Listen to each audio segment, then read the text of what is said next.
This show is a production of the Best in Tabletop Network. Be your best in every aspect of your game. Find us wherever you find your podcasts, or check us out on YouTube for more Bat Reps podcasts and shows.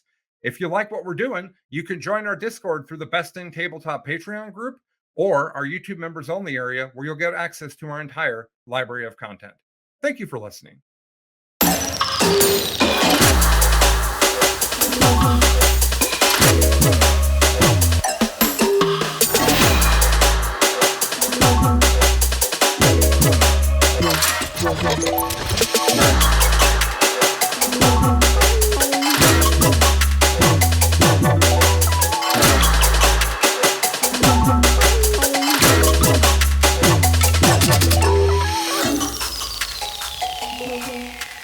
Welcome back to 40k Frontiers, a show discovering the corners of the earth, 40k style.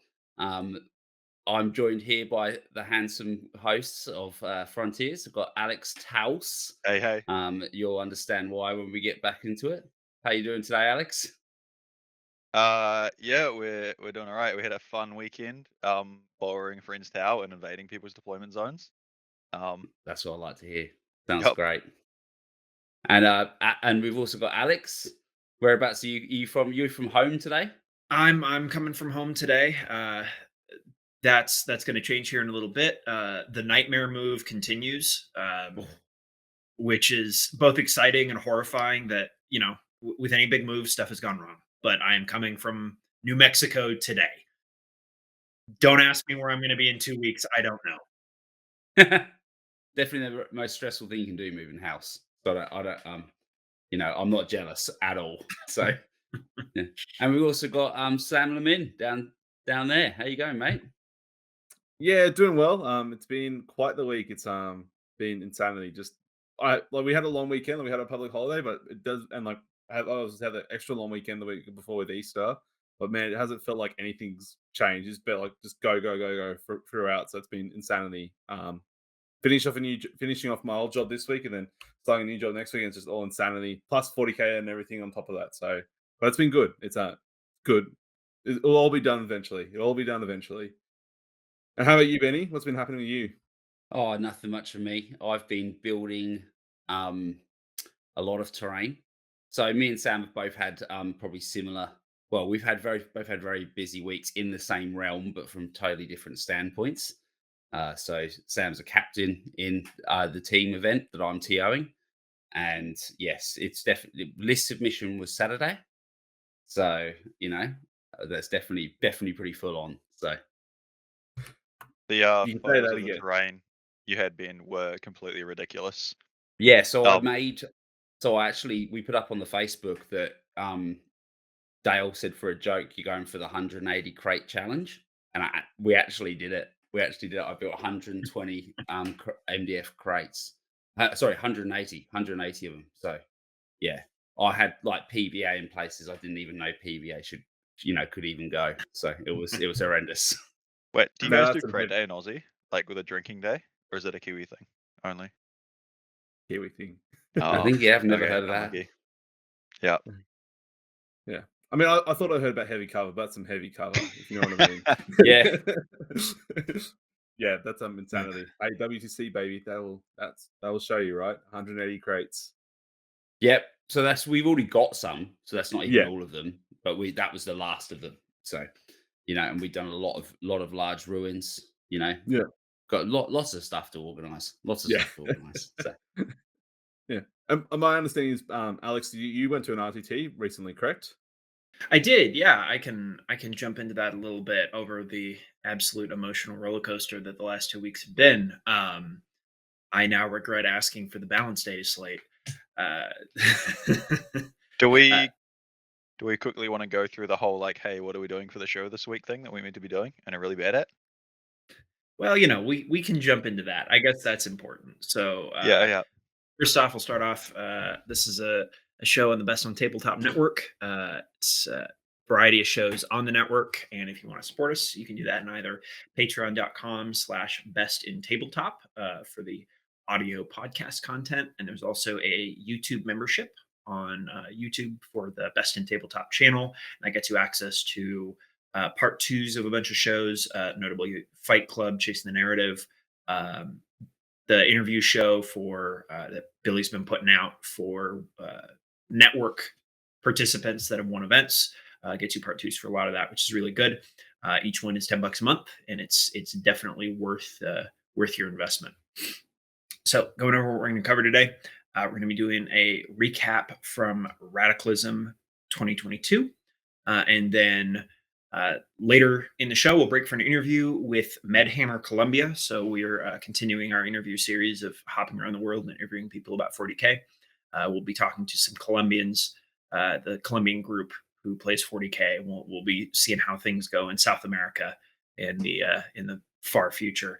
And then Mr. Tausi, who is a longtime Tau player and participant of the show, will be recapping Hell Games in New Zealand.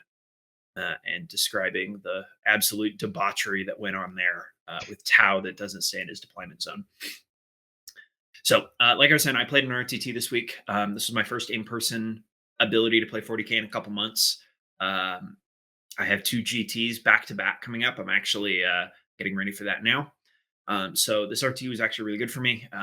With the balanced data slate gutting my Custodes army, I was very reliant on 10 bikes. And weird OBSEC teleporting characters. So that was dead. So I was pretty distraught. And then a little violent voice told me, you should probably try Death Guard out again. So I'm running 19 OBSEC Terminators, and then a bunch of Cultists and Mephitic Blight Haulers. Let me tell you how much Death Guard absolutely loves Armor of Contempt. That in combination with the OBSEC change has basically shifted how the army plays, and is back where I want. It's heavy infantry, and then I've got some light vehicles in there. So I went to an RTT. I won't go over the list because it's a US RTT, so we're not going to cover that too much. But I played, went 2-1, lost to Leviathan Nids.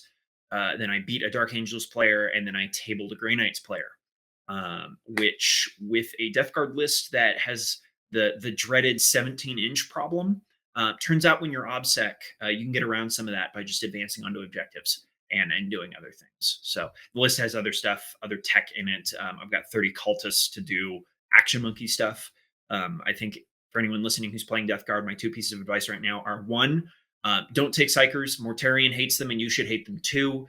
Cut them out of your list because Abhor is a phenomenal secondary into 2 other lists that got really buffed by the data slate, Thousand Suns and Grey Knights.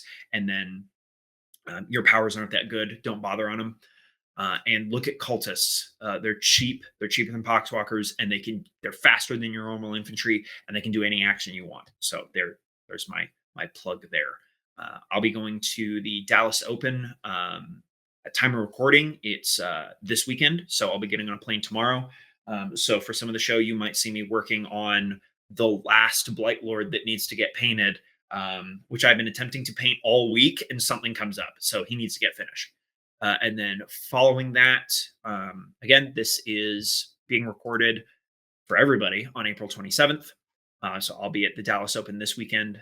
If you see me, this probably comes out this will be in the past. So if you saw me, thank you. And then I'll be going to the GW Seattle event on the 6th, 7th, and 8th of May, which I'm very excited for. It's the first time I've been able to attend a GT in my hometown.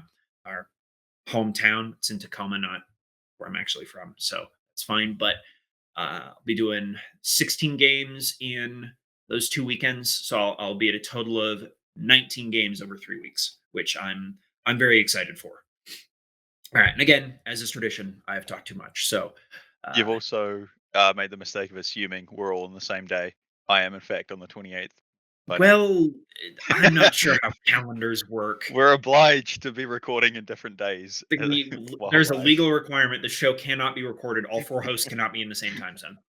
No, not even. No. It's actually one of the quirks of the podcast, which we should advertise more, is the fact that we are the most complicated podcast to put onto air because there's basically 3 different time zones. So, and to be honest, as soon as we get a guest involved, it's worse. Yeah. And we have Yeah, two what have we Alexes done? in different time zones. And so the Sam's like, oh, I've scheduled this thing at this time. I'm like, wait, shit, I've got a game at that point. And he's like, why are you doing this? And I realized, oh, no, you're talking about the other one. Oh, no, we're fine. It's masochism. It's definitely some, yeah. Right, who's Yeah. up next?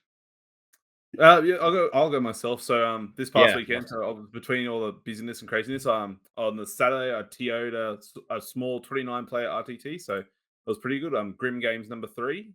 So it was great having 29 people show up. We all full balanced data slate was in effect. Sadly, no new Tyranids. Just due to shipping delays and stuff in Australia.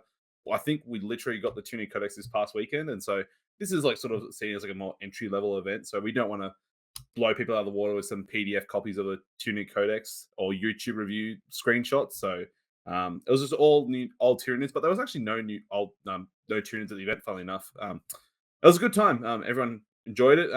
Custodies actually finally took it enough. So congrats to Tim. He came first overall. Then there was T Suns, and Death Guard. So chaos showing down under at a small RTT. And then I funnily enough to back that all up.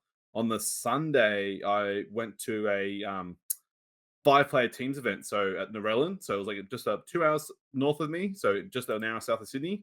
I joined a team full of misfits and people, I guess, their first tournament experiences, so it was really, really, really good time overall. So I took new tunics for that one, so that was a lot of fun. So taking double hive turret, just circle the prey and overrunning in and out of things, and it was really, really good fun. Sadly, came 5th overall, or we came 5th overall, which is all right. Like we're pretty happy with it.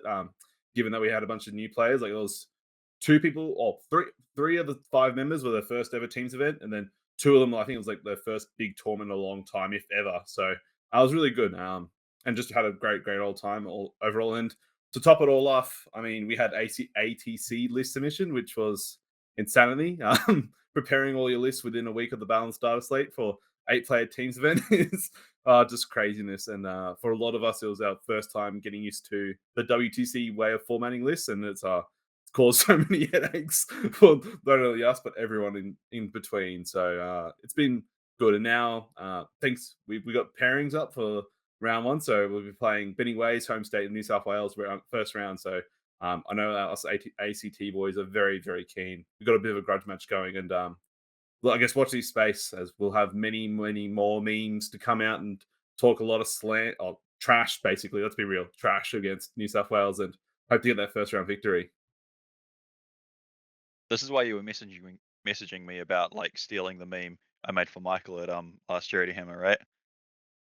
Yes. So, I mean, there was, funnily enough, as we'll talk about from Rataclysm, so the winning list for it, which is a little sneak preview, may or may not have been copied by another South Australian team member verbatim. And so, I mean, I don't know. You interpret it as you will. Not even doing it with Tower. At least then you can claim like for the greater good, or it's our list, brother, or something like that. No, but there has been many discussions into what the hazard suit is. That is for sure. We'll leave that discussion for another day. But hazard suits and drones is something I never thought I'd have to find out about. Turns out it's a thing. Well, it's definitely some PTSD there. So what can I say? So, but yeah, we've been dealing with that. Yeah, so I've just been building a lot of terrain, like I said. Stuck a few to the floor in the garage, which was interesting. Had to like chip that off there. Yeah, we're just getting ready. Like we've already got most of the terrain done. This is just kind of the last batch of it. Just the next one's just a dense. But we've got about 2 days worth of full Zenithal can spraying basically to go. I'm not too sure when we're doing the first one of those, but yeah. But meanwhile, I've been like, well, just before we podcast, I was rebasing some metamorphs to take to Maitland Team Tournament, which is this weekend. That will actually be getting streamed as well by Scotty 49D. I think, is that how it is? Is that Scotty D49? One of those two. Yeah, second time round. Scotty D49. Okay. Yeah, so he'll be streaming that. I'll make sure I share that. Also, don't forget, for $10 a month, you can subscribe to the Discord. There you go. Just slide in that one in there. Subscribe to the Discord, Best in Tabletop Discord. It's filled with an amazing community of competitive players, amazing hobbyists, and just great humans. Worth coming onto that. I'll be sharing all the links for Scotty's streaming of the Maitland Team Challenge, which has got loads of teams from New South Wales. I think we're up to 16 teams of 5. I find the 5-man teams is a really nice dynamic. I don't think 4s should even be a thing. We should just do 5s and 8s, I reckon. So the 5s are really good. So we're really looking forward to getting there. I'll be taking Gene Stealer Cult, which I'm excited about. I have been playing some NIDs, and I've been enjoying that. But just going to take the GSC for a while this weekend. We've already got a Tyranid player. And yeah, I'm going to be on the bugs after that. But I'm not a huge fan of. I've been playing a bit of Leviathan. I'm not a huge fan of the play style of it. It's extremely strong. It's extremely strong. I found that it just rolled people, like it was just rolling them like with no problem. And it was just I'm quite a defensive player, so for me there was times where I had to be aggressive with the Maliceptors, and even when I was aggressive, because we were practicing WTC terrain and rules, and I was playing against Drakari. Even then, I didn't go as aggressive as I could have done. Alex, that's one thing I was going to ask you actually. How did you said you played Grey Knights and what was the other? Dark you Angels. played? I played Dark Angels. The 2 wins were Grey Knights and Dark Angels. Yeah, so I just wanted to ask you how you found Armor of Contempt overall. Like, obviously, you said you tabled. I know you've got a lot of Melter in your list. So do you with the Mephitic?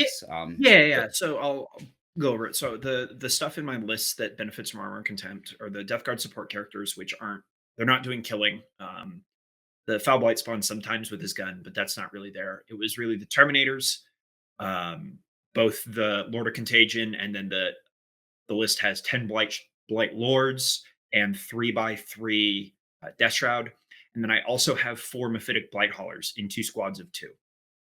Armor of Contempt for the Terminators. I'll use the Grey Knight matchup that we played. We actually had a joke round 2. We stopped telling each other the AP of our guns because it didn't matter. We just said, you have a 2-up. You're going to roll a 2 through some combination of rules. You have ignored most of my AP. So there was a lot of bouncing back and forth there. In the Dark Angels matchup, it was a little similar. I was rusty with Death Guard, so I played all of my axes as AP1 for an entire game. They're AP2. Turns out they're a lot better when they're AP2. But there was a lot of oh, go ahead. Oh, yeah, you're just pre-applying the Armor of Contempt, right? Yeah, I did it on there, but then we applied it again. So they were AP0 axes, which was a problem. Armor of Contempt, I'm not as huge a fan of it on power armor. You're still a 3-up. You're still failing 1/3 of your saves. Terminators with a 2-up that it's ignoring AP. You should be running through cover, so now you're still at a 2-up. It was huge. Hell, even the Mephitic Blight Haulers were routinely getting 4-up saves against AP2 stuff, and it's like, oh, this is pretty survivable. The key in the Armor of Contempt big boy meta of Terminators is Mortal Wounds, because Mortal Wounds don't care about Armor of Contempt. You just hurt people. So that's the secret sauce on the Death Guard list is I can vomit Mortal Wounds at people, and that is what was winning me games. Like the Terminator mirror match. Whoever does more Mortal Wounds more effectively wins. So that's where I'm at there. You said though that you don't have a psycho, so you don't have the like the Plaguecaster dude who like every time you smite on a 7-up also, or every time you cast on a 7-up also does like effectively a smite. Yeah, so he does a mortal wound if you cast on a 7 or more and it's within 12 inches, which is really cool. The problem is he's expensive. He's 95 points. The list actually doesn't have anything I can cut for him. And for middling psychic powers and maybe on a couple psychic secondaries, I can trade that out for guaranteed. I can just take Abhor, and it keeps me from, like, in the Thousand Suns matchup where they're going to out mortal wound me. They can't take Wrath of Magnus. That cuts that out. It also, like, my thought on the utility psychers are more dead now than they were before because of Tyranids. I can't go into the Tyranid matchup. I'm never casting a power, so I don't bother with a psyker anymore. I meant the because there's one of the is it Shield no Plague companies that has like the upgraded one, so he does a D3 models instead of the one. Yeah, you can Because take that guy that. can be nasty. That you can. The problem is he's the only thing in that plague company that's worth taking. Or I can take Mortarian's Anvil and roll two Mephitic Blighthaulers into you and say, okay, they have an aura of no rerolls and they're -1 to hit. And if you're shooting at them for some reason, you're -1 shot. Now you have to kill all of this because my 10 Terminators standing behind it are no longer targetable. Like that. And oh, by the way, the entire army has the ability to heroic, so you better watch where you do your charges. So that's more valuable than a psyker who does occasionally more damage because you still have to cast, you still have to pass all that power, all those powers, and you have to have stuff in range. So I don't rate that psyker. Fair enough then. Yeah, well, I played Black Templars with my GSC teams list, and yeah, it definitely makes a difference. I mean, it was very much uh, Blade Guard and Vanguard vet heavy, and it definitely just I need to put more. I just need to put more units into everything, just that, and GSC's like you have to it's unit by unit. There's no chip damage, so. But yeah, was a fun game. It definitely adds another dimension to it. Looking forward to maybe playing around with my Blood Angels again a couple of times here and there. But look, should we move on to our next part, which is talking about Radicalism? So last week's Sam and I, with my terrible internet lag, or sorry, a fortnight ago, we interviewed Lachlan and Michael. They ran I think it was it 78 players in the end, Sam? Yeah, or something like that. I think it was a buy for 1 round. So it was like around that like mark. There was a massive event. Like it was all sold out. Like they had people drop out with COVID, and they sold some tickets, and it was like around basically a full event. Like yeah, it was around that 78 player mark though. And obviously if you're watching the YouTube feed, we've got photos from the event. It was a massive stacked hall of like it was like a social club sort of looks like they stacked it all off. Got some beautiful armies and beautiful terrain. So yeah, it was a great event. Sadly, I think it was they tried to, they did adopt it for the balanced data slate, but I know old tuners were still in effect with Crusher Stampede and stuff like that. But Yeah. yeah, and like it was a good showing, like good amount of people showed up. Yeah, and obviously big credit. So I think Adam Napier, we had some different podiums per se in a sense. So we had Adam Napier. I mean, came first with Tau, so congrats to him. Using Long Strike, which is a bit of a different take per se, but a lot of crisis. And talking to him after the event, he said it was sadly a bit boring. He said he played like 17 turns of 40k over 5 rounds. Like didn't play too much. It was a bit mundane a little bit. So, but in second place, Emperor's Children. I mean, I don't know what's going on in Australia. I mean, chaos reigns supreme, I guess. I mean, between RTTs and majors, Emperor's Children podium finish. So, congrats to Dean Steinbeck for winning that one. Coming second, sorry, in that one. It's a crazy list. Bunch of Decimators, Chosen Terminators, Bolter Terminators, Cultists, Noise Marines. I mean, insanity. And I know himself and Vic have submitted a 30 Emperor's Children's Terminator list for ATC Teams event and 20 Noise Marines. So there must be something there. There has to be something there. Yeah, I think that Dean just runs chaos. That's what he's run his whole, the whole time. So he's been piloting this list pretty much like the most of Narcommand, really. So it's been great. So yeah, I think he's done pretty well. So yeah, then we had a couple of crushes after that, didn't we? Third and fourth. So basically the top 4 from South Australia, which I think's hilarious. They were definitely pretty happy about that. So, and that towel list was being used was had a lot of flamers in it, right? Quite an Mm. aggressive. Yeah, like I mean, I guess similar to what Taos will talk about, it was very aggressive. Like came at you and just smashed, like whatever it could see, it smashed. So, be interested to see how it plays out more. And I'm sure if you reached out to Adam Napier and the Uprising Adelaide boys, they'll be more than happy to talk about it. And alternatively on Fight Club, I'm sure they talked about it briefly in terms of how the tail list operated. So yeah, good event, and then looking forward to seeing how this adapts and works moving forward. And thanks again to Michael and Lachlan for letting us interview them the other week, and glad they had a fantastic event. And I know RatCon for September, it's already sold out. So I know heaps of people had a great time, and um, but there's a waiting list there. So if anyone who's interested and still wants to attend, just post on the page, or it was a RatCon 40K on Facebook. Um, there should be a link from last week's episode, and you can sign up and be part of the waiting list. So when the spot opens, No, that sounds like a lot of fun, and it's Tau winning with Flamers. And you said the balance data slate was in effect. yeah, So I'm have a sinking suspicion it was Flamers with new Montcaw with rerolls to wound, or the reroll ones to wound. And you just vomit shots out. That is my instant take, having not read the list. yeah, it was all Tau Sept. It was just like 3 bricks of Big Crisis, some Vespid, a Devilfish, and like some Crutes and Breaches, Long Strike Ethereal, and then Cold Star Commander, and just some Airburst and double Tau Flamer, and some Plasmas and Missile Pods, and just come at you, bro. I guess just smash.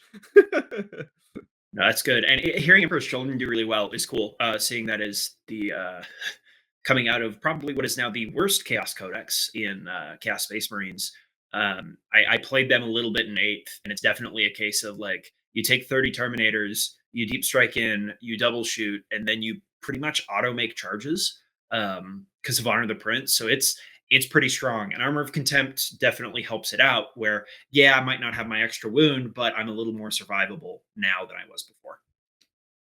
Yeah, well, I guess we'll see how it pans out. So, and then eventually we'll get CSM2 wounds. Eventually, 10th edition. No, They there's have already- I reckon they're trolling now. I reckon you're going to get G-Dub one has wound. actually posted somewhere on the internet, right, like on Warcom, a Chaos Marine profile with 2 wounds. Yeah, Right? but I don't think so. Yeah. No, they've made a few jokes about it, like having 2 wounds, but they've like in like a couple of sentences here and there, but they're not actually shown one. I don't think. They did. They showed the Did they? the Chaos Legionary, which is the new that's Chaos right. Space Marine squad, and it has 2 wounds. Here's my problem. It's been 2 years.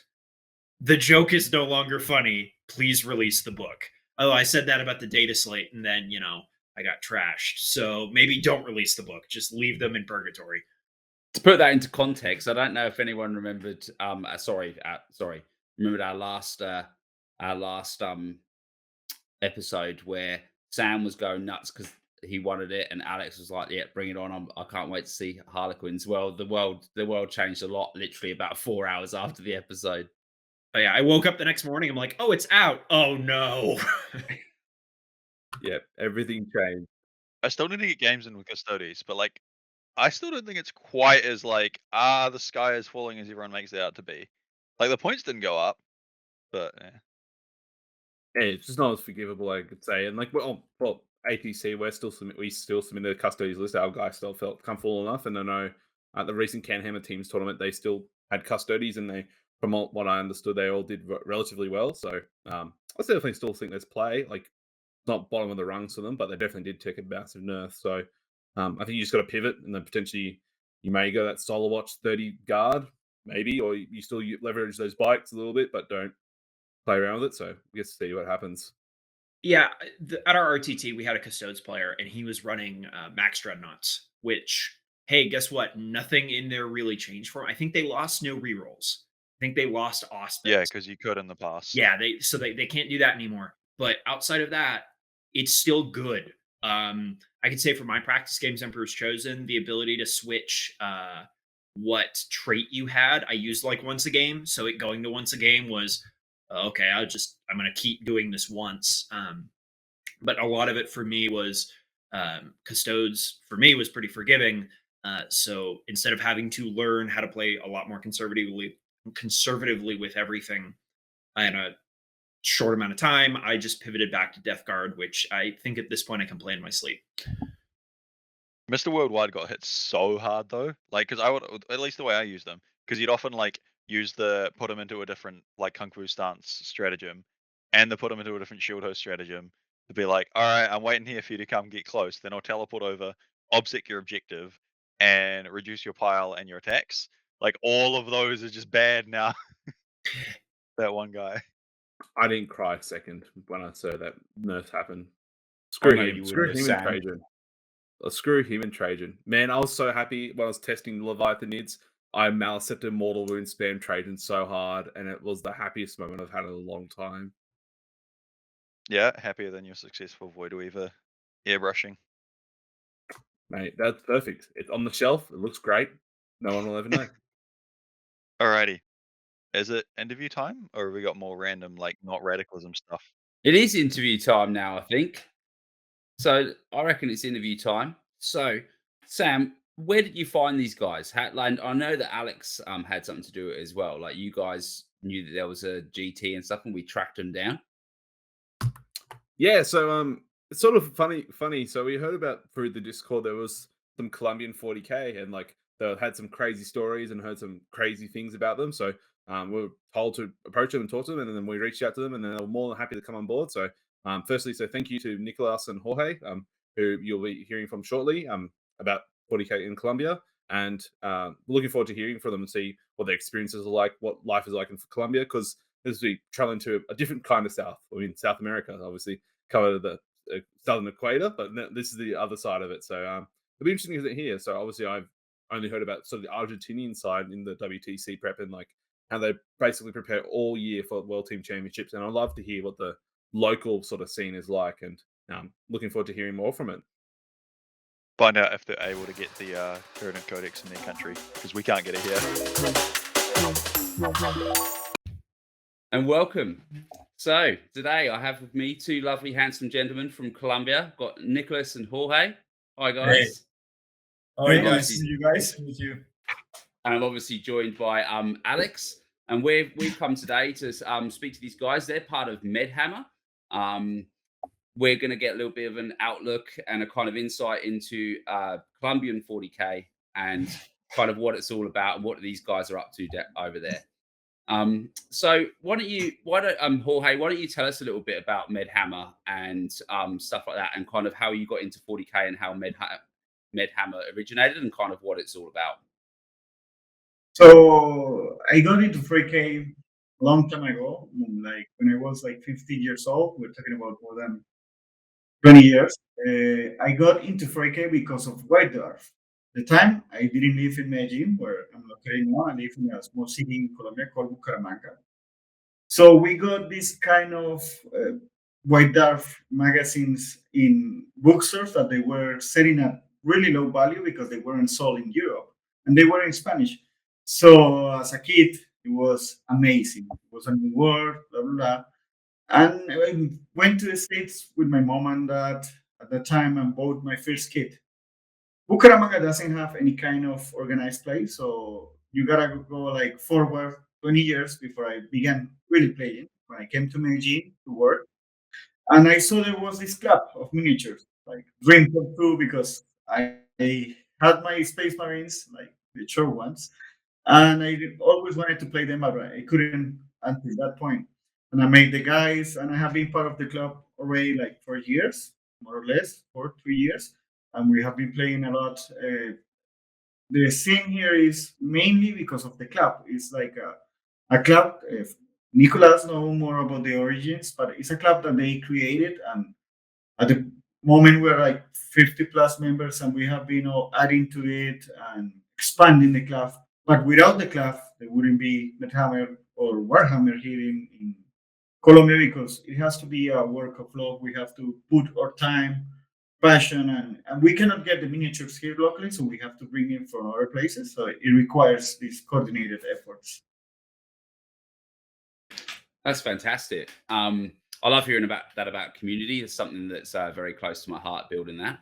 What about you, Niccolas? How did you get into 40k? So I assuming that you've been part of Medhammer for a lot longer than Jorge, by the sounds of things. Yeah. Actually, I first got to know Warhammer back in 2000 maybe. So a bit like 20 years ago, a bit more.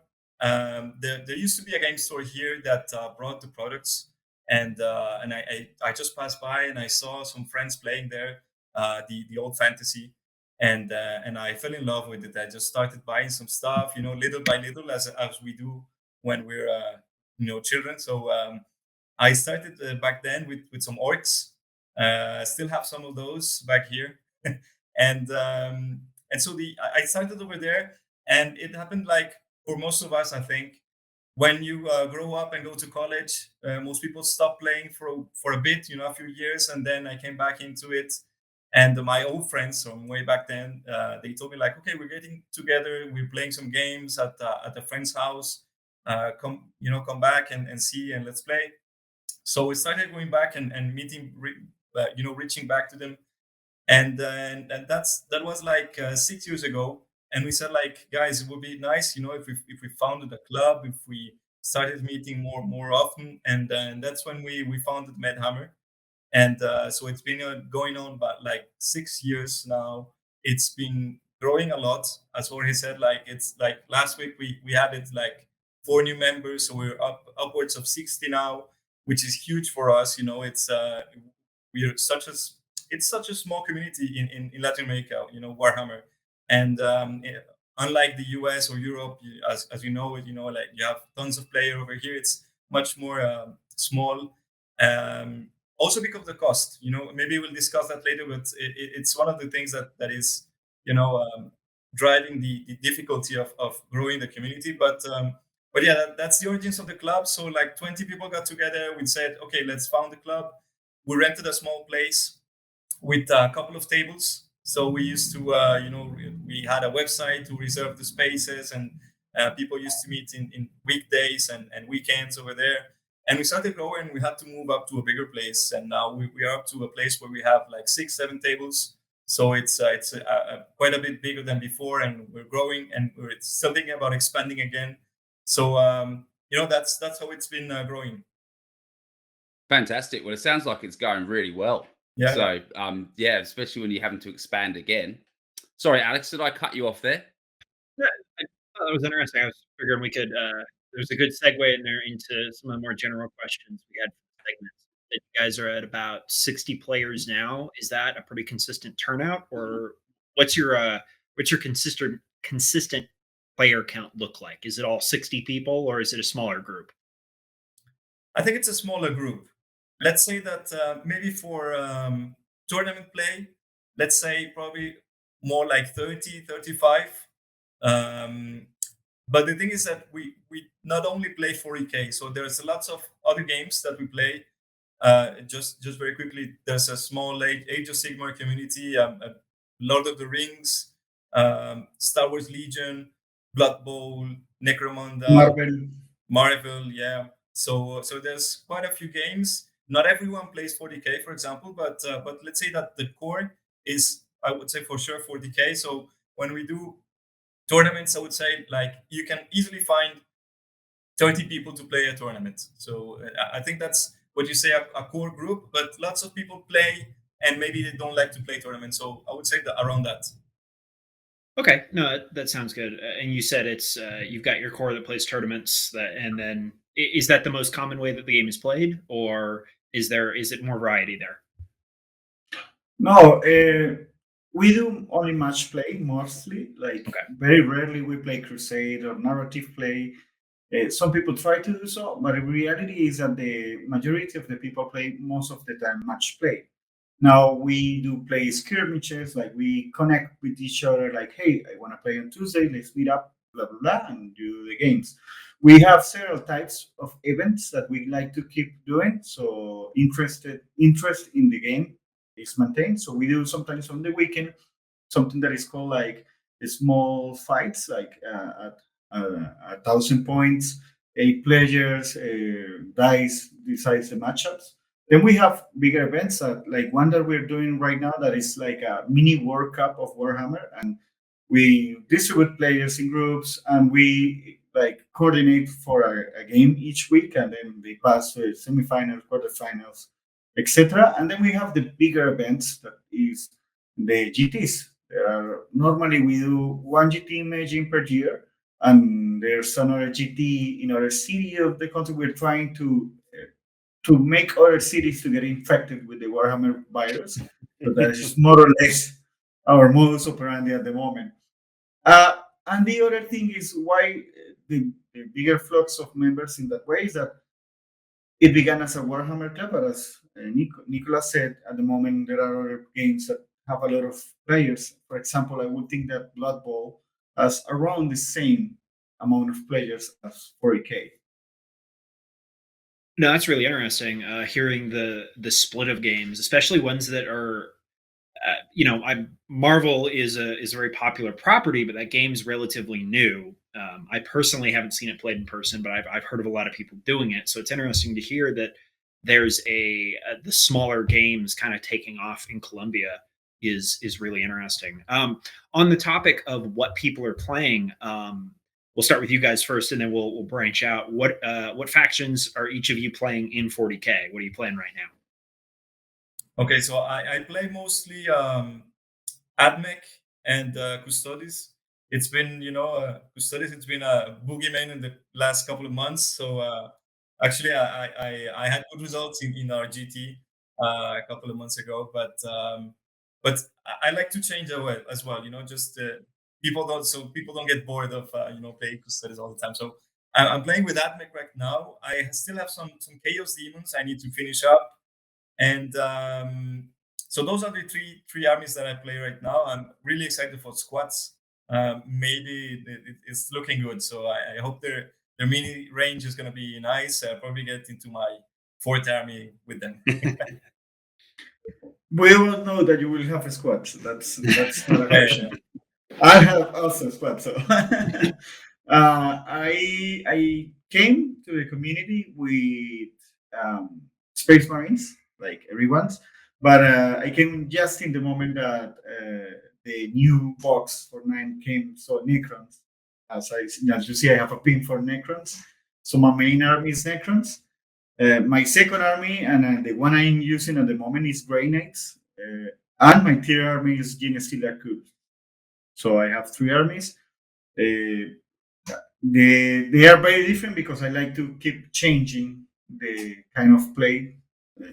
And as Franconi, I am expecting also 4 army squads. Like, there's nothing to resist. There's going to be so many squats running around. Yeah. They are going to be a minority. Yeah, I'll tell you what, like, half of my gaming group are going bonkers for it. They're so excited. So yeah, that's great to hear. You both haven't been exposed to the game for a while, and I started playing. Shoot, I would have been about a decade ago, and even then, the joke about like, oh, plastic squats are coming, like that was always the joke. And then this year, oh, it's actually happening. Who saw that coming? So that's been a lot of fun. So we got honestly a pretty good spread between the two of you of what's played. Is that indicative of the community? Is there a good spread, or are there more common factions played there? I would say there's a good spread. I would say we have every army around here. Lots of people have 2-3 armies because it's quite a lot of the core of the club has been playing for a long time. So people have long time armies as well, and I would say we have everything. In fact, if you look at our last tournaments, it's like maybe 2-3 factions. Sorry, maybe yeah. For example, in our GT we had like 3 Custodes out of 30. I would say it's not that bad, and it's not like people who bought the army just because it was strong. It was everyone had the armies that they had before, because it's not like, that's one thing that is very different to the US scene, for example. It's not like people go and buy the strongest army at the moment, like buying Drukhari's a year ago or Admech 2 years ago. It's not like that. It works like it's a labor of love, as Jorge said before. Everyone takes a good time to paint their armies. They take care of the minis because it's expensive. So it's I would say the spread is very good because everyone has their favorite armies and it's all different. And we don't have many tournament players that are very like dedicated to buying the meta army. So that's cool because it's tournaments are always very open. Yeah, that's great. I mean, I think like, coming from a area like you said, which is like a bit of a fishbowl. So like you don't tend to have, you can tend to create your own meta, right, and your own kind of culture around it. You don't tend to always. It's not that you don't always like have the rat race. Like you said, and I think that's a really nice way to play it. And I'm also one of those guys who's guilty of having a few different armies as well. So So and with the New Balance update, I might bring the Blood Angels out for a quick spin in the garage, sure. or at maybe an RTT or something like that. But yeah, it's pretty exciting. So why don't you tell us a little bit about the GT you held in February? So the GT is the first GT I attend to.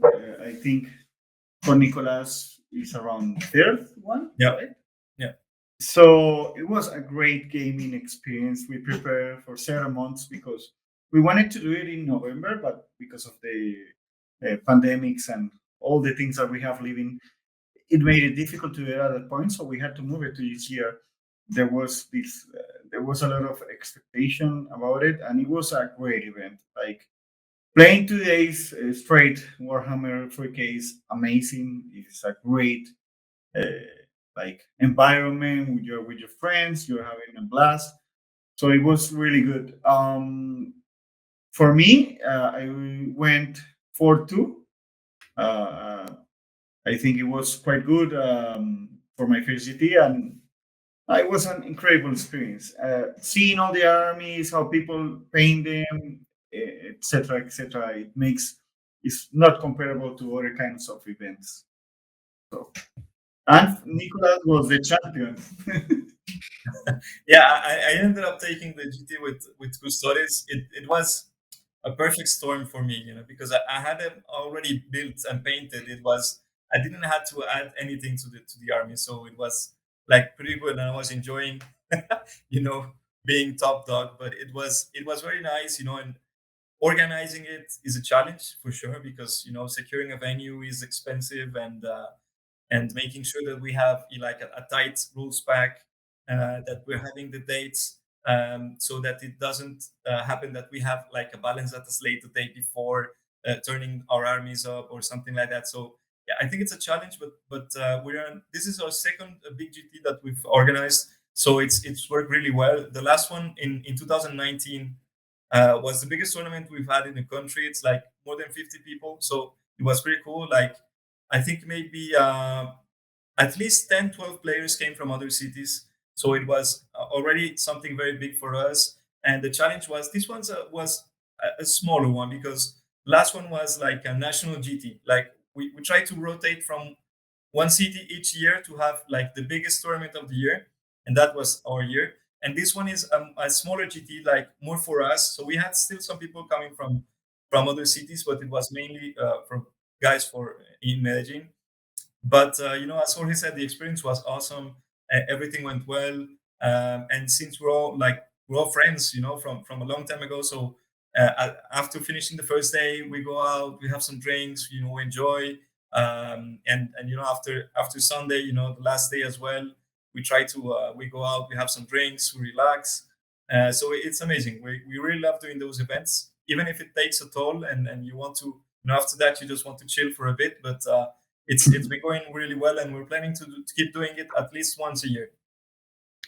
No, that's exciting, especially hear about you guys rotating the GT around the country. That's A, really cool, and B, as I understand it, a logistical nightmare. So good on you guys for doing that. So you mentioned the pandemic earlier, so we'll touch on that a little bit. How was there a real impact on the 40K scene? Did you see less people starting up when the pandemic happened, or was it pretty consistent? Obviously, in-person games would have been difficult, but was there like any sort of attrition rate at that time? So I think that in a weird way, the pandemic was kind of good in the sense that it created. So everyone was at their home. They couldn't play, but they couldn't work either. So they wanted to do stuff. They were being paid, but you didn't have much to do. So everyone began buying armies. Like it gave you time. And like for the first games after the pandemic, everyone knew the rules. They were reading all the time and they were desperate to play. Some people try TTS, but we all know TTS is not the same. There's nothing like you taking your miniature, throwing dice. It's not the same experience. So for example, when the pandemic hit, also I just received my first big box, and I was like, I want to play, and I was able to play like 2 big games, two, 3, pandemic hit, I just bought a lot of Necrons. Like, what else could you do? You were in your house and like bored to it, and you were like, give me more miniatures. So I think it also helped in some ways the community that it created this hype.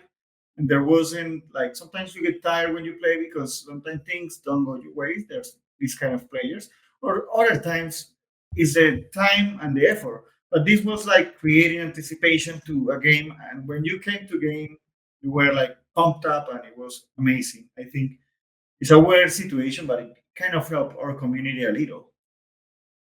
And something I want to add on that is that we try to, at the beginning we had like a strict lockdown for, I would say 3 months, 3 to 4 months. So we couldn't play at all. We had to negotiate with the place where we rented.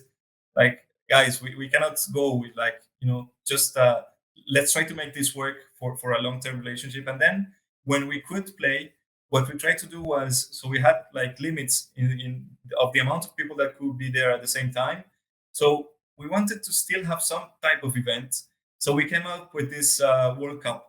So like we don't have to be at the same time, like 36 people at the same time playing. No, we could do it like some people on the weekday, some people on the weekend, and it really helps keep the game going. And I think that was actually a good way for us to play during the pandemic. And as Jorge said, like in the end, it wasn't that bad, for in terms of 40K. I mean, of course, Yeah. otherwise, yeah. But in terms of 40K, I thought it would be worse, but we managed to keep the club together. People wanted to join. New people started and found us on Facebook or Instagram or whatever, and still wanted to get in the hobby. So it wasn't as bad as it could have been. No, that's good to hear, and that's I like that everyone used it as a opportunity to build up armies. Of course. Because I definitely painted everything during the pandemic. Of course, the pile of shame was definitely worked on. How are you guys getting stuff in general? I know we talked about behind the curtain. We talked about it a little bit before, and we'd want to bring that up. But where do you guys source your models from? Is it how is stuff brought into Colombia? So, Francone and myself, we even tried to open a store here because at the moment, before we had a store, Games Workshop recognized store in the city, it wasn't able to like keep going on, so they stopped doing business. So, the both of us, we tried to do a store here, but through Games Workshop, we have to be honest, they don't offer any kind of help, and they make things a little difficult for us in Latin America. What we do nowadays is that we bring things, either we order directly to the UK or we order to Amazon. The most things that I get is through Amazon because Amazon offers you in Colombia like free shipping directly from the US, so it's unbeatable.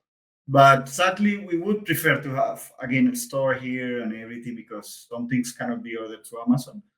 And there's some kind of small stores trying to do it here in Colombia, but it's so difficult. And the requirements that Games Workshop wants of us, which is a small community, are very tough. And we all know sometimes it's difficult working with them. But yeah, that's how I get my stuff. And Nicolas wants to add something to it. No, I think that's it. In the end, it's Amazon if you can find the inventory there. Otherwise, through the web stores, and we buy through the US normally. So it's stock is fine, unless Australia. I've heard it's much more difficult in that sense.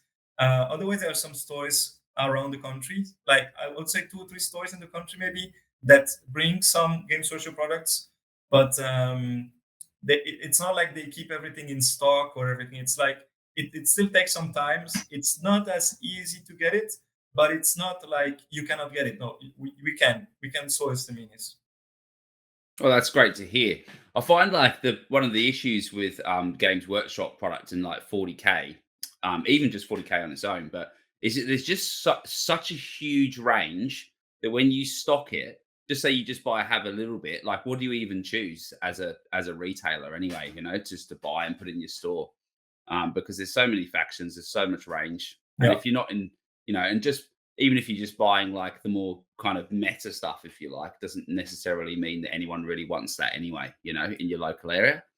So yeah, well, it's really interesting to hear that you don't have too many issues getting that stuff. So is there like you touched on the pandemic with everyone painting their armies and stuff? I actually did a lot of my Gene Stealer cults. I think I painted up 120 neophyte hybrids during the first lockdown in 2020.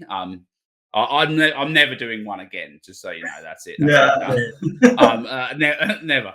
But like, so do your events and your club have a big emphasis on the hobby side and the painting side? Yeah, I would say for sure. Like, one of the things that we like as a club and as a community is emphasizing like all aspects of the hobby. It's like, okay, the battles is one thing and it's cool and it's like it's the main game, but we also want the hobby side. We want the gamesmanship side to be important. So even in our tournaments, like the biggest prize is what we call the overall champions, like adding up a painting score and a gamesmanship score and the battle score.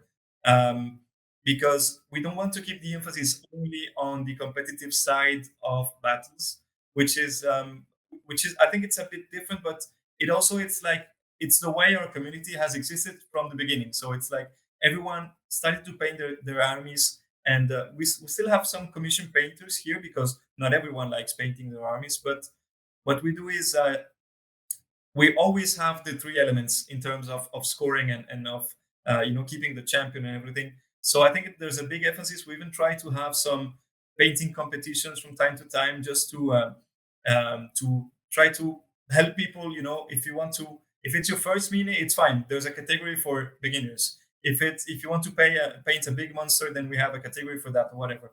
And we try to keep it going so that people is incentivized to start doing some stuff. We had one during the pandemic, and it was pretty cool because lots of people competed, and we have some amazing painters over here who ended up taking the prizes. But at least everyone finished the competition with one more painted minute than they had before. So that's already a bonus. So for sure for us it's very important. Yeah, that's great. We did actually some painting competitions, my gaming group, during the pandemic as well, and it was actually a really good way to keep us all conversing and talking, because there was a lot of people asking for technique help and stuff like that. Me, one of them, because I'm not a great painter, but yeah, it was a really nice way to kind of keep everything tight. And I think that like it's like gaming groups like yours and stuff, which keep a community positive and motivated during a horrible life situation like that. It's really good. So another question we've got on here was asking you guys about like, do you have much communication with any other like kind of gaming groups or games between any more of your neighboring kind of countries, or is it more just like you're just more internally, like Colombia's more internal kind of thing? Like, do you ever like cross over to another obviously not recently, but would you ever consider going over to another country and playing some games or something like that? Or is that just, is the community only really thriving in Colombia, mainly down there? So to be honest, I think Latin America doesn't have big communities. I may even venture to think that we could be one of the biggest ones. But Colombia has a particular situation that Medellin must be like a weird example, because Medellin community is too strong and it's bigger even, I think, that the capital, that is Bogota. But it's like because the group here is too like close together, it has great bonds, so it is safe from the things that happen in the rest of the country and in Latin America. I tried to do a community in Bucaramanga. That's where I was raised. I was born here in Medellin, but I was raised in Bucaramanga, and I tried to do a community there. It was really difficult. It is really a work of love, because from the normal difficulties, you have to add up the price, and the price for our market is too steep. So in Latin America, I haven't heard. But in my particular case, I have been trying to organize myself to go to an LBO at some point. And the other great event for us is the Spanish one, is the Talavera, that we also like would like to go. I was saying Francone like last year that I maybe go to study abroad in Europe, and I said I'm taking my miniatures and I'm going to do like a tour in all Europe, playing my Necrons, like just having fun. But there's no community outside of the country, and also it's very difficult. Our geographical features make it really difficult to travel between countries and everything. For example, a distance in Colombia, like 350 kilometers from Medellin to Bucaramanga, we're talking about 8 to 10 hours because there's no flat road. So there's no way that you go here 120 kilometers per hour. It's impossible. You gotta travel at 80, 70, 90 because mountain. So it's very difficult in that sense. So the distances here are a great impediment. Yeah, and to add that, it's like you can travel by plane and it's, whatever, half an hour, 1 hour, it works, but it's much more expensive. So going to another city is already like a big commitment. So when we have the rotating GTs, and we have a group of 15 people from Medellin going to another city, 15, 20 of us, it's already like a huge commitment from all of us to go. And going to another country, I wouldn't imagine, in Latin America, the distances are too big and the prices are too high, as Jorge said, to make it like something we could do, like it is in the US, I guess. I think it would be very different, but I think we could manage to have a group of us if we really wanted to go to TLVO or to Talavera or whatever. I think we could manage to have a group of us, but it's not like the community is integrated in Latin America or even in the country. We still have communication with the other like gaming clubs in different cities, because that's the way we organize the GTs and everything. But I would say it's more like inward looking, and that makes the meta as well different. Like you said in the intro, it's like we're not in the race, the rat race. Some people do, but it's very, very few people. It's mostly like a different kind of meta, different kind of thing, because everyone has their armies from a long time ago. That's great. So, yeah, that sounds like a bit of a nightmare with the geographical thing. I can certainly attest to that. Australia is a huge country. Sometimes I live like about 2 hours north of Sydney, so sometimes me getting to a GT involves maybe a plane ride or a big drive. So, yeah, but but you kind of you do it sometimes, don't you? You got to. So that's great. Are you guys hosting the next big national one, or? No, it's in Bogota, which is the country's capital. Okay. Should be this year in the second semester. Okay, cool, great. So, what are you guys got any ideas of what you're going to be taking to that, or? Actually, I'm not sure. I've been playing with ATMEC in a recent tournament that we're playing, just to try to get used to it, because it has lots of rules, many interactions. So I need to start getting used to it again, because I do want to change. If it's Custodes all the time, like I get bored and people get bored. Even if we're taking down a peg after the pilot status lead, but still, it's good to change armies. So I think I'll probably take ATMEC to the next one. And also, there are not many ATMEC players in our community, so it's always good to have like a different army. Maybe people is not prepared for that one, or they don't know it that well, so it maybe helps with the surprise element. Myself, I think I'm going to go Necrons. Like Necrons is like, I like Grey Knights. I have done some tournaments with them, but Necrons is the real love. So maybe I'm taking Necrons. No, and being able to rotate through armies, like you said, is good for the community. It's also good for the player, where you don't get stuck in playing the same faction over and over. I have desperately tried to branch off from Death Guard over the last 2 years, and then something happens and I'm unable to do it. So I'm just back on Death Guard. I thought it was interesting though when you mentioned distance traveled for events. So I live in Eastern New Mexico right now. So for me to travel to Dallas, which is where I'm going this weekend for a GT, it's a 7-hour drive or a 2-ish hour plane ride. And like to me, that's not a big deal. That's like, oh, it's like I'm 7 hours, roughly 400 miles to go to an event. That's normal, relatively normal in the United States.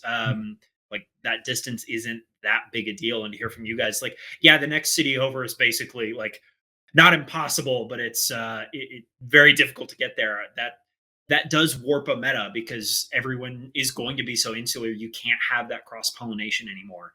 So like it's to me that's the whole point of why we do this show. That is the coolest thing to hear. Like, yeah, this meta grew up here. It's isolated from everyone else, and here's what's developed. Here's locally what's really good. So I just wanted to jump in on that and comment on how cool I thought that was. It's homegrown, and that's what my favorite thing about it is. We've had a similar situation over here where with a big national teams tournament that I'm TOing, which is one of the most important tournaments of the year over here in Australia. And the best thing about it is the way the rules cutoff worked and the balance update coming out literally like 4 days before rules cutoff. Or no, it came out after rules cutoff before list submission. So we adopted it.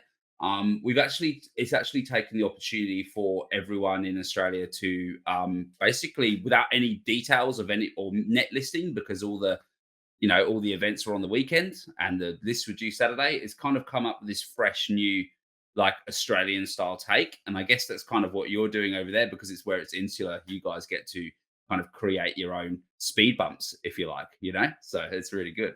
Yeah, for sure. And one thing I want to add there is that for example, in our tournaments, we want everything to be painted. So it's not like you can just buy a couple of things and they arrive 1 week later if you buy it from Amazon and then you play with them. No, you still have to paint them, and it makes things more how do you say, not only competitively oriented. It's like what I have it's not because it's the best. It's like I have been doing my AdMech army for like 5 years now. So I have a bunch of stuff, but I don't have 3 planes, that people were playing with the 3 Archaeopters or whatever. It's like, no, I have 1. You can go like full like competitive gamer mode, and I think that's pretty cool, because people play with what they have and what they have for a few years as well. Because we have some players over here that play whatever Imperial Guard, and they have it for like 15 years. They have been growing their armies. And if they go to a tournament, they play with what they have. It's not like even it's one of the less competitive armies, but they still go and play with them because it's the love of many years in 40K. So I think that's pretty cool. And as you said, it's like the meta is different. Is not like net listed, or at least not exactly. People still try to do it because if something's good, you'll take it. But it's not like you buy 3 Galatus Dreads because that's what people is taking. So I think that's pretty cool. Yeah, I think it's really, really nice that you can that it forces the local area to basically innovate with their own collection, which then you start seeing some funky stuff in there and starts good. And like you said, like you can't always just get all the new stuff, and everyone takes advice with the internet being so vast these days, like how we guys us have got in touch with you guys. If something's good in a book, you hear about it, right? And you go, well, can I do that? And you go, well, I can do it. I can do, like, I can't run 3 of them, but I can run 1 of them, and I can do this. It gives me room to do this. And people innovate and come up with their own ideas, and it's quite refreshing. So Yeah, and in that aspect, there's some players that in our local community that are like trying to chase the meta of the US or other places, but they haven't seen that much success because it's clearly not the same meta. So we play different things, and it could never adapt. Even more so, one of the best players, if not the best players of the city, a friend of us, is playing Blood Angels to every tournament. And he has been winning with Blood Angels when everyone is saying, like, oh, why would you play Blood Angels? They are not to be played. And he's quite good with them. And some people have wrote top heavy meta armies from the US to him, and he tears them down. So our community is quite special in that regard.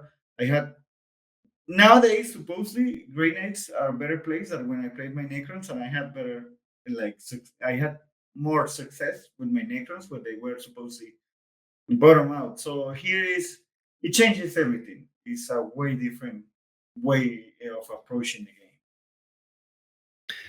So, and that is very interesting, especially with with the difficulty of getting product and with the focus on hobby. You have people dedicating to factions, right? If you only have 2 or 3 armies, you can learn what that faction does. And so, if you're confronted with something new out of whatever crap the US meta has spawned this week of how can I take the same thing over and over, yeah, you can put that down and it's going to be strong, but if you go up against somebody who knows what their list does and has the player skill to look at that list and go, oh, okay, I know what this is, that's a big thing that I need to kill and I have these tools to do it, like, you actually have the advantage there. This player skill matters in this game, more so than a lot of people think. So I think we've got covered most of what we're going to talk about. I think we've got 2 questions left. One of them is on terrain. 40K has not necessarily played on Planet Bowling Ball. So what kind of terrain do you guys have there? Do you imitate a particular style, or is it a lot of homegrown stuff? So we have a few different things. Like the first one is we had some old GW terrain kits. So we have lots of that sprinkled on the tables, like the old ruins and stuff. But what we do, especially for tournaments, since you need a lot of it, is like we build MDF terrains, mostly ruins. Of course, it's what works best for tournaments. You know, the famous corner. So we have lots of those. I would say we have probably terrain worth of 30 tables of terrain. So I think it's a pretty good amount. And what we do is, as a club, we get together, we put the stuff together, we paint it. So we try to make sure that everything that we have is, at least it looks good. Maybe it's not the best terrain in the world, but it works a lot. It works for us. We've actually had such a good and vast collection of terrain that we had to store quite a lot of it because we don't use it on a day-to-day basis. So I think we have quite a good amount of terrain. We try to keep it not only limited to what we see, like in the examples of tournaments in the US or the UK, because we even think sometimes it's either too much or too little. So it depends a lot. We try to keep it varied, not only ruins, but also have dense cover, forest or whatever, barricades, different kind of stuff, craters. So it's at least it keeps the game varied a little bit. You get other elements. It's not only line of sight blocking, which is very important, but it's cool to have tables with different kind of stuff. So we try to keep it varied and mix and match a little bit. No, that's really cool. And as we've discussed in every other interview we've done for the show so far, everyone's terrain is different, which inherently warps your meta, because the terrain that you're playing on, that's going to dictate what, like, a heavy terrain board is going to give an advantage to assault armies because it's easier to not get shot. Lighter terrain is going to favor stuff like AdMech, where line of sight's really important. So that in itself will warp what you're doing there. Will change how the meta goes. So, like I said, we pretty much have covered everything in the question document except for our final one. We have a question for you on your relationship with one Canadian Falcon. Peter the Falcon was the one who told us to reach out to you guys, and we're wondering if there's what that connection is like there. Had he just heard of your events, or do you guys know him from something else? So the events are posted on BCC, on West Coast Parents. So BCP, sorry. So we think that maybe because he is doing like a work of getting all the data and extracting all the data, he saw our events and he posted, I think, on Reddit or on certain other places, and that's how he found about us. But in reality, we don't have any direct like relation or anything. Maybe I think at the beginning of it all was we did this event and there was this Dead War army that like really grabbed his attention because there wasn't anyone playing that, and then he began to look more of our armies and he saw these guys are playing completely different to the whole world. So maybe that's why. But Yeah, stuff like Blood Angels or Space Wolves or whatever, which is doing well in our tournaments. Maybe it's different than that. Maybe that caught his eye, but yeah, no relations. That was that was one of the ones that came in on our tip line, and it was from him, and we're like, Colombia, okay, yeah, sure, we'll definitely do that. So we had to ask. The world is watching you guys now, now more than ever. So good job. That's all right. So do you guys have any shout outs you wanted to do to any of your local crew or anything like that? Listen, I think for Medhammer, which is our club, we want to thank all of our members. It's been a joy to keep playing with them. All the people that is getting into the hobby, you can look for us on Instagram. We try to be more active on that side. We're playing all kinds of games, as we said before: 40K, Age of Sigmar, Marvel, Star Wars Legion, Blood Bowl, Necromunda, whatever you want. I think we will try to playing, and there's people that is really like taking the task of pushing the games and stuff, which is very cool. And we want to thank like everyone for participating in our tournaments. If you're a player in Colombia, if you're playing in Latin America and you want to come, for sure we'll try to help you in whatever way we can. And I think it's just to thank all of our members, because it's been like, I think for all of us, such a nice community, such a good way, to spend time, to spend your money as well, but to spend time and to have good friends and spend your energy in something positive. And I think especially during the pandemic, it's been very, very helpful for everyone, to have that connection to our friends, even if it wasn't in person, like to keep chatting on WhatsApp, to have our groups and our meetings, our tournaments. And I think that has been very helpful for all of us. So I think that's the main one on my side. on my side, I just want to, as Nico said, take a moment to appreciate all of our members, all of our efforts. It's difficult, but at the end, we love what we're doing. So it's such a great goal to work together toward this.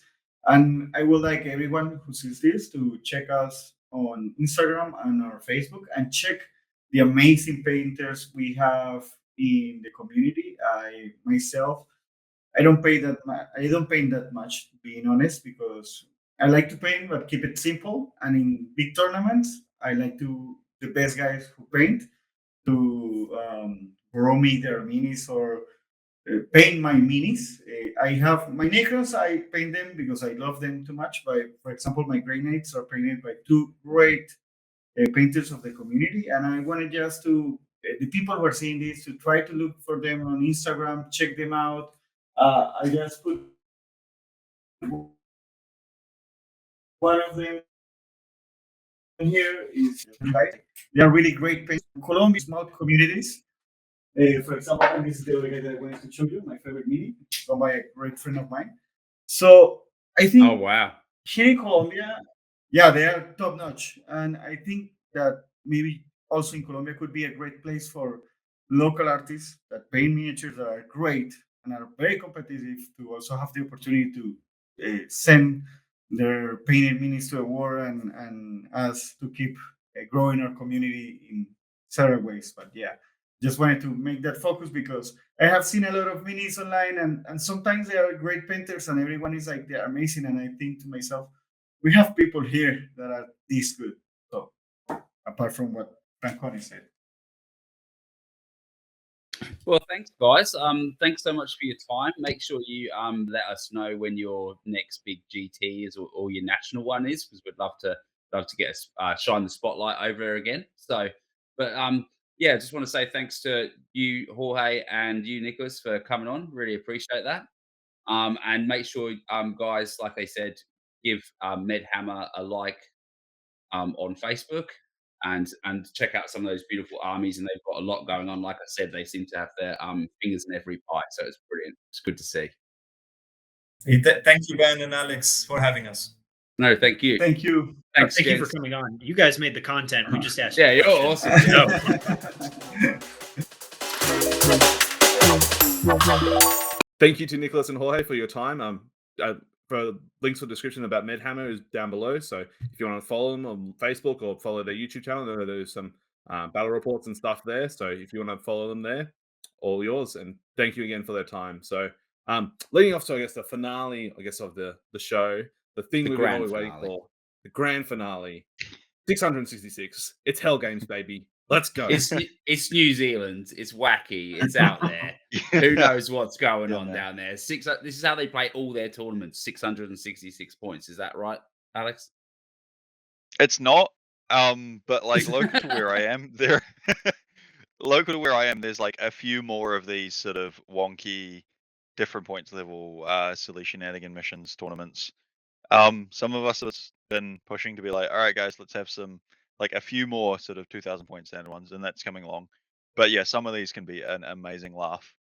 I heard this is why Steve Joel does Game Changers, to prepare for Hell Games. I mean, nothing else. This is all he does. Idle coaching, Game Changers, everything he does. Hell Games. I don't think it worked well for him because he wasn't really there. So, Prepare for next year. That's anticipation. all right. Yep. Years of training to prepare for Hell Games. You have to prepare 4 years. It's on par with being an Olympic athlete. All right. So, What's it all about, mate? Tell us about. Give us another rundown about what this madness is. So like other than just being a tournament for you guys to mock me and my local meta, it's a fun tournament. It's we've got this local guy Connor who he's a graphic designer, so he always puts out like beautiful mission packs, and he has some fun with his mission themes and stuff. There's a restaurant chain in New Zealand, maybe in Aussie, called Hell Pizza. They got them sponsoring this as well. So like all of the winners of various different prizes got pizza vouchers. Oh, that sounds amazing, actually. Yeah, it's pretty self-explanatory, right? Like 666 points, 66-minute rounds, 6 of them in a day. Let the nonsense go. Yeah, that was basically as much premise of the tournament as it is like So one you day you do silliness. basically went deep into your closet, right, and dug out and dusted off your old towel collection from when you were 9, 10 years old that you'd brought and painted. And you'd studied and you thought you'd get your hover drone out and playing Hell Games. So what did you Yeah, bring to this madness? except when you say like got out and dusted off, it was not my towel. I organized a trade deal with a buddy, so we're going to the next, like it's a sort of 2-person team thing. So we're going to the next thing for that, and that was a condition of me borrowing the towel. Part of the joke as well was he hates Farsight enclaves, so of course I ran his like towel as Farsight enclaves. Yeah, you did. That's great. And yeah, so yeah.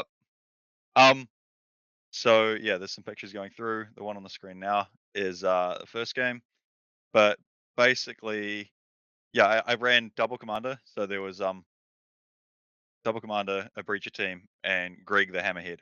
Greg was maybe not the MVP, but like the spirit, like the spiritual heart of the list. So like first 2 rounds, Greg's railgun got the enemy warlord kill, because screens were removed from in the way, and then boom. There was much shit talking with the another Alex who went on to come second. It was around lunch or something. He was saying how like nah, we're gonna get Greg. The avatar's gonna cut him in half. I'm like, nah, it's not gonna happen. Greg's gonna shoot the avatar. And yeah, there was a bunch of laughing around and throughout the whole time. So it sounds like a really nice just event that brings community together and brings a bunch of mates together. So how many people attended it? There were 38, I believe. Wow, it's a good showing. Yeah. There was meant to be around 40. There were dropouts and drop-ins up until like the night before or something. But Theo wrangled enough stuff to get to work. Yeah, so mostly ran like any other sort of tournament, other than the fact the rounds were really quick. yeah, so I don't know if we want to go through like any sort of quick game run through anything or like highlights of anything like that. What do we Well, want this one? I'd love to know because it had a really cool theme and stuff, right? What were like the prizes and stuff like that they did, and what was the other little touches they had on there? Oh yeah, yeah. So I mean, on the Sam's got on the screen now, like the sort of poster that came out like the same day at the end of the tournament. So we had John win it with his Tyranids. He the TO is a big fan of Dragon Ball Z, so there were like these Dragon Ball Z sort of like I think it might have been pop figures put then on a base to be the trophies for all the various different things. So most of the sort of big prizes were them. So first, second, third, best painted, best something else, best sport. That's the one. Maybe a couple others. There was what was it? So Baron of Hell and Hell's Bridesmaid for the best 666 point list exactly that didn't podium. There was some conditional like that. And then the Bridesmaid was best 665 point list. So yeah, like there's incentives to try and hit the points limit. If you hit exactly 666, you got a bonus CP, some other fun stuff. It was really funny during prize giving is the TO is just like, oh yeah, now it's slightly awkward, but hands up if your list was exactly 666 because he forgot to record it, and then he has to like look around the room being like, no, not you, no, not you. Oh right, this man, come up here, get your prize. Yeah, so that was that, and then there were some various different best in faction ones. I controversially got the best Tau faction of the two of us that were there. But then after the prize giving, went and gave Zach his medal because he actually has been playing Tau through like all of the bad times. Yep, that's Yeah, what a grub! What a grub! Just rocking up there, never playing Tower before, and just literally stripping the dude he's been like grafting for years. That's hilarious. I love that. What a gentleman giving him his medal. That's great. yeah, Sounds like a great day out, mate. yeah, it was great. I sent like so many Tau into enemy deployment zones turn one. Yeah, it sounds like a day of memes. I love it. Yeah. So I'm looking at the final sheet here, and I actually the Best in Faction Awards. I'm looking at that, and for those of you on a podcast format, I will describe it to you to make good audio content. So, what I really appreciate, on one hand, bullying Space Marines into only ever being one big super faction is really funny. On the other hand, having them split between Adeptus Astartes and Astartes Codex Deviant is I really like that. Where like, hey, you're playing like a weird supplement, i.e., Space Wolves in this case, but like you're not playing straight Codex, you're playing out of a supplement which has different secondaries now that you can't double up on, has different rules, has different units. Like having that split be there is kind of nice. We're like, okay, if you're playing Space Marines and you're just playing a Codex chapter, you're only competing with those people. But then like you don't have to compete with the, I guess, Space Wolves, Dark Angels, Blood Angels. I guess Templars would be in there too, because they have their own supplement now. That was a while ago, but I kind of him and Ha when I remember that they're there. So that's really cool. Also, I love that I can tell immediately that the Death Guard list had a unit of 2 spawn in it, because as soon as it said, oh, the best 660 point list, 666 point list had Death Guard. And in my head, I immediately went through everything in that book of what the hell costs 6 points? I don't know what's in there. And I was like, oh, it's spawn. He has to have spawn now. Yep. But I really like this. This is my new standard for how event results should be posted. So TOs, if you're listening, if you do not publish a Dragon Ball Z themed score sheet at the end, your tournament is trash. Don't bother anymore. This right here is the new standard. It's also important to point out, I'm pretty sure there's not like any sort of elf best in faction. Like I'm not be blind here, but right, yeah, like I did notice the best in faction list is pretty short. I was like, oh, there's no chaos on there, but you have a chaos in the top 3. There's no bugs either. And I think the understanding is the guys who got first, second, and third. So Leviathan, Craft Worlds, and then Black Legion. Also, how the hell did you get Black Legion in there? Those 3 would be the best in faction for their relevant super faction. At least that's how I'd understand it. It'd be really weird to have a best in faction Tyranids who wasn't the number one, I would question how that award was given.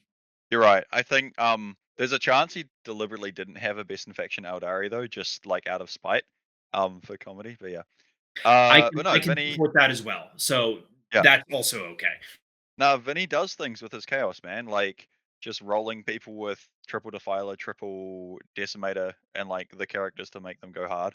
He's always done weird stuff. He had in this it was the Abaddon sorcerer, Dark Apostle to give 5 up Feel No Pain, 5 up Invul to a break of 30 cultists, and there were 2 more 10-man cultist units. That was the list, and just ran around doing nonsense. It's giving me flashbacks to early 8th edition, that. Yeah, he ran into me round 2, and I went first, and all of the 30-man cultists were quite systematically removed. And then so was both the 2 backup characters, and Abaddon took a little bit of damage before Greg like shot him and finished him off. It was like I've had his Abaddon run at my stuff back because I've usually had always Imperium armies, and just the prescience exploding on 4s with full rerolls Abaddon into my stuff it's always given me grief because Vinny does what he wants, and so it was really quite cathartic to just hit him with a railgun and be like, yeah, no, Abaddon goes away now. He's like, but save armor can you? No, AP6, my dude. You don't get a save. You got to be in cover for that. No invul. It's like minimum 7 damage, round down to 4 plus 3 mortals. You've taken 1 instance of damage. You are gone. Get off the table, Abaddon. Yeah. Glad we can each have some relief this turn. This episode, Alex Taus. I mean, Yeah. I killed Trajan with mortals, and then you killed Abaddon. I mean, Yeah. By the end of the tournament, I did also get an avatar kill. So Alex Cameron came second with Craftworld, so I played second to last round. He listens to the show, so he'll get his shout out. Was asking if it's going to be on. I was given instructions which I've forgotten about to mention all the things. But yeah, so his avatar lived on 1 wound. Against him, we played 3 player turns. I went first, pushed everything up, shot everything into his avatar. He lived on 1. He did terrible things to my army. So like leaves only my dude in deep strike. He drops down, puts like 5 saves on the avatar, makes all of them, goes and charges in. Like, right, well, we're charging, rolls an 11, makes in combat, hits twice, wounds once. Avatar doesn't roll a 1, like big surprise, and then on tabled before he gets his second turn. It was really fun, just not actually caring too much about results. oh yeah. Oh, Greg splattered 2 shining spears on Overwatch that game as well. That was really important because he's coming to charge in. I'm like, all right, Overwatch. And I hit with a railgun on the reroll. I was like, all right, that's 2 spears dead. And he goes, what? Yeah, because 1 evaporates and then 1 takes the mortals. You bad. That man. was like, You really did embrace the tower meta. I mean, you just ruined people's days. look, I got him with a 9 of the avatar, so I'm hitting on 3s. All right, like it was a bad plan, and I'm like, oh yeah, I'll be real clever. I'll body block the avatar with the dudes that are charging in. I was like, okay, cool. I have a 6 on the charge. I'm just gonna shoot the shoot the guys out of the way and make the charge. I'm like, oh yeah, I've mucked that one up. Greg died. Poor Greg. Well, sounds like a fun weekend, mate. So Yeah. well, look, we might wrap it up here, lads. So good luck to Alex flying out to Dallas tomorrow. Dallas, yeah, I leave tomorrow Yeah. morning to play a lot of games very quickly. To go on your fortnight bender of 16 games. I love that. and then probably not play for 3 months. So this is I gotta get it. I gotta condense it. Yeah, that's right. Because you've obviously got a big move and stuff ahead of you. So, but that's good to see you. Getting a nice couple of weekends of hobby and leisure in. So good on you, Sam. You've got a bit of a stressful time coming up, I guess, haven't you? You got some pairings, some practicing, some matrices to work out and stuff like that, don't you?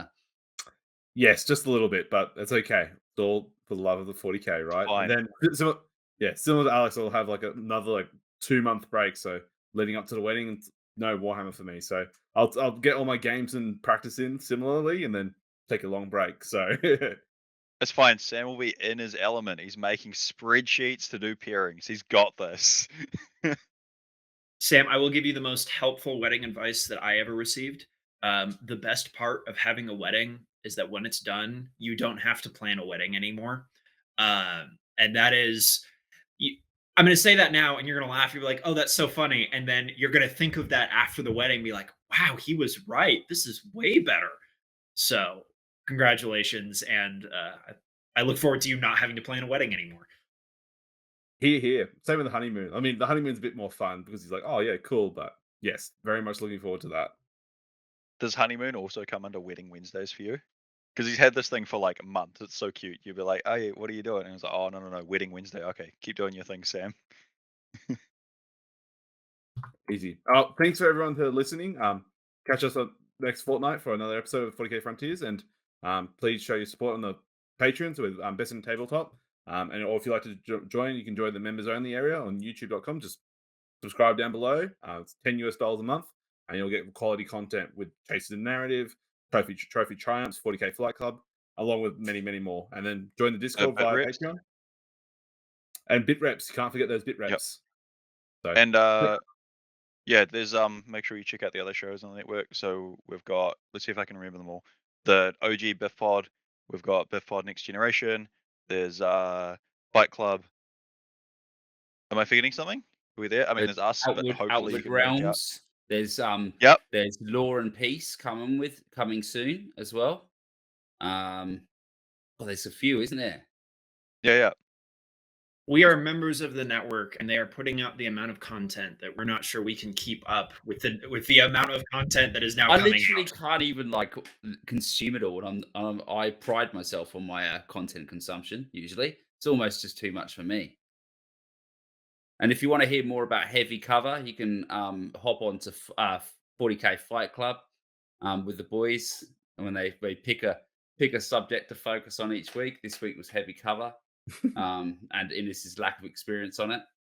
Which, to be honest, I'm the same. I've never played on it either, so I have to agree with him. Like, does it even exist? Ben, I think at this stage that was last week's episode. They've had another one today. Oh, have they? Yeah, I Too much content, I couldn't mate. watch today. Yeah, I'm gonna have to watch another one. So for sure. Awesome. Thanks, everyone. Have a good Thank one. you. Take